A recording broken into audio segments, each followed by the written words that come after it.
আসসালামু আলাইকুম রহমতুল্লাহি ওয়া বারাকাতুহু। যে যেখান থেকে আমার এই ভিডিওটা দেখতেছেন, আশা করি সবাই ভালো আছেন আর অবশ্যই কমেন্ট করে যাবেন। এখন বলি, দারুণ একটা সুখবর ভাই, সেই লেভেলের একটা সুখবর। সেটা হচ্ছে তারেক জিয়া এবং মিজানুর রহমান আজহারি হুজুর, তিনি কিন্তু দেশে আসতেছেন রিসেন্টলি ইনশাল্লাহ। তার আগে একটা কথা বলি, মিজানুর রহমান আজহারের কিন্তু এই স্বৈরাচারী ফ্যাসিবাদী এই শেখ হাসিনাই কিন্তু তাকে দেশ ছাড়া করাইছে। কেন? কারণ তিনি যেভাবে আসলে ওয়াজ মাহফিল করতেছিল, মানে এত মুসলমানদের যেভাবে আসলে জনতা, মানে তার যে জনপ্রিয়তা যে বৃদ্ধি হইতেছিল, এটা হচ্ছে সরকারের চোখে লেগে গেছে। বিধায় মিজানুর রহমান আজহারিকে দেশ ছাড়তে বাধ্য করছে। তো তিনি কিন্তু রিসেন্টলি দেশে আসতেছে। এর সাথে আরেকটা বড় খবর হচ্ছে, বিএনপির চেয়ারপারসন বেগম খালেদা জিয়া এবং তারেক জিয়া দেশে আসতেছে। তবে আমি আপনাদের কিছু একটা কথা বলি, সেটা হচ্ছে এই পর্যন্ত আমাদের মুসলমানদের যত মসজিদ, তাদের মসজিদের ভিতরে যে আসলে ইমাম সাহেব থাকে, তাদেরকে কিন্তু আসলে অনেক অত্যাচার করা হয়। মানে হক কথা বললেই তাদেরকে মারা হয়, ধৈরা মসজিদ থেকে তাদেরকে বিতরণ করে দেওয়া হয়, মসজিদ থেকে তাদেরকে বিদায় মানে খেদাই দেয়, মারে, এইটা করে সেইটা করে। এখন থেকে আর এই ধরনের জিনিস হবে না। ইনশাআল্লাহ হক কথা হবে, ইসলামের পক্ষে হবে এবং প্রতিটা মানুষ তার ব্যক্তিগত স্বাধীনতা পাবে। সে যে ধর্মের হোক না কেন, ডাজেন্ট ম্যাটার। তাকে দেশের যে স্বাধীনতা, নিজের যে স্বাধীনতা, সে স্বাধীনতা দেওয়া হবে। এটাই হচ্ছে নিউ বাংলাদেশ। 1971 সালে যে দেশ স্বাধীন হয়েছে, সেটা স্বাধীনতা ছিল না। এটাই হইতেছে প্রকৃত স্বাধীনতা হয়েছে।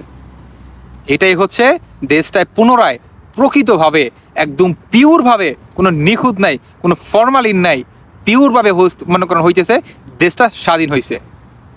বুঝতে পারছেন? এখন বলি ভাই, যারা বিএনপি আছেন, আমিও কিন্তু একজন বিএনপির ফ্যামিলির পোলা। তবে আপনাদের একটা কথা বলি, যারা বিএনপি আছেন তারা এই ফেসেবাদী, এই স্বৈরাচারী শেখ হাসিনার মতো মানুষের উপর অত্যাচার করবেন না। তাহলে বাংলার সাধারণ মানুষ আপনাদেরকেও সেমভাবে মনে করেন কিন্তু টাইনা নামাইতে কিন্তু দেরি করবে না। মাত্র যে সরকার নিয়ে দীর্ঘ 15 বছর 20 বছর ধরে দেশ চালাইতেছিল, সেই সরকারের কিন্তু মাত্র 1 মাসও লাগে নাই নামাইতে। কেউ ভাবছেন? কেউ কিন্তু ভাবেন নাই, জীবনে কোনোদিন কল্পনাও করি নাই যে এইভাবে হাসিনার পতন হইব। এইভাবে আপনারা কেউ ভাবছেন? একটু কমেন্ট করে জানাই যাবেন, অবশ্যই এটা কমেন্ট বক্সে এসে জানাই যাবেন। পার্সোনালি ভাই আমি ভাবি নাই। তো এখন বলি যে আপনারা কখনো সাধারণ মানুষের উপরে অত্যাচার করবেন না। বাংলাদেশে প্রতিটা মানুষের নিজস্ব স্বাধীনতা আছে, সে যে ধর্মের হোক না কেন, তাকে শ্রদ্ধা করতে তার যে স্বাধীনতা, সেটা আপনি দিতে বাধ্য।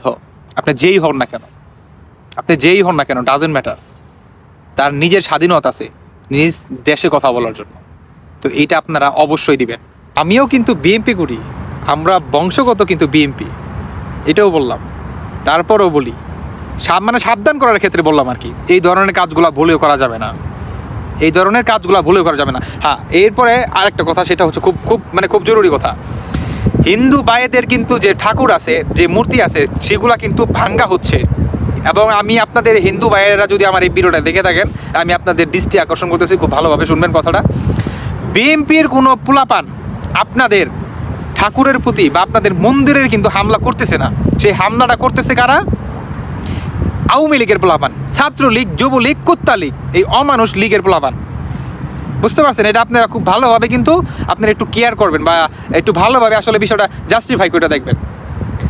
আসলে বিএনপি এতদিন পরে আসলে দেশটা স্বাধীন হয়েছে, তো 15 বছর পরে বা 20 বছর পরে তাদের আসলে একটা মানে প্রতিটা বাংলার মানুষ আসলে স্বাধীনতা ফিরে পাইছে। তো তারা এই উল্লাসিত ভাই ব্যস্ত। আপনাদের উপরে কেন মনে করেন আক্রমণ করে বলেন? আপনারা তো আমাদের ভাই, আমরা একজন আরেকজনের ভাই, আমরা কেন আপনাদের উপর আক্রমণ করব বলেন? এটাও সম্পূর্ণ ভুল ধারণা। আপনার স্বাধীনতা ভাই আপনার কাছে, আমাদের স্বাধীনতা ভাই আমাদের কাছে। প্রত্যেকটা মানুষের যে ধর্ম আছে বিভিন্ন, যার যার স্বাধীনতা তার কাছে ভাই। দিন শেষে আমরা কি যাতে বাঙালি, দেশটা কারো বাবার না, দেশটা আওয়ামী লীগের না, দেশটা বিএনপির না, দেশটা জামাত শিবির না, দেশটা মনে করেন চরমনায়ের না, দেশটা কারো না, দেশটা আমাদের পুরা বাংলাদেশের জনগণের, দেশটা পুরা জাতির। বুঝতে পারছেন? দেশটা কারো বাবার না, অতএব স্বাধীনতা সবার আছে। বুঝতে পারছেন? এখন বলি যে ভাই, আপনারা অনেকে বিএনপির মানুষ আছেন যারা দেশে আছেন, আমার এই ভিডিওটা যদি দেখে থাকেন আপনারা একটু কাইন্ডলি ভিডিওটা শেয়ার করে দেবেন। কেননা আপনারা কিন্তু বিএনপির অনেক জায়গায় আসলে অত্যাচার করতেছেন। দেখেন, এটা কিন্তু ঠিক না। তারা যে যাবজ্জীবনের জন্য তারা কোনো মানে রাজনীতিতে আসতে পারবেন না, কোনো দল করতে পারবেন না, তাদের দল আর জীবনে আসতে পারবেন না। এটাই হচ্ছে তাদের জন্য সবচেয়ে বড় শাস্তি। তারা সারা জীবন এইভাবেই মাথা নত করে মনে করে চলে যাব। এর থেকে আর বড় শাস্তি কি হতে পারে ভাই বলেন? এটা মানসিক শাস্তি, মানে সব কিছু এর উপরে শাস্তি হয় না ভাই। তো আমি বলবো তাদের উপরে ভাই অত্যাচার করবেন না। যে বাসায় অন্তত ছোটো ছোটো বাচ্চা থাকবে, তাদের বাপ মা থাকবে, বউ পোলাপান থাকবে, তাদের আসলে বাসায় গিয়ে ভাই আগুন ধরাবেন না, এই ধরনের ভাঙচুর করবেন না, এটা ঠিক না।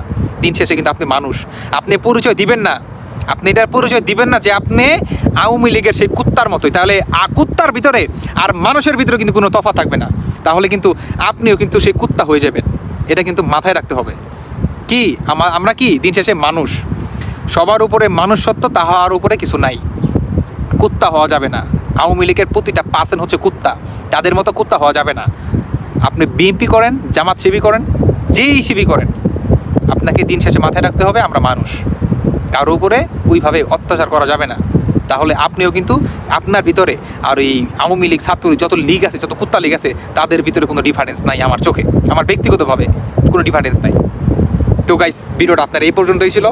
সবাই ভালো থাকবেন, আর যদি ভালো লাগে আমার চ্যানেলটা একটু সাবস্ক্রাইব করে যাবেন। আল্লাহ হাফেজ গাইস, আসসালামু আলাইকুম।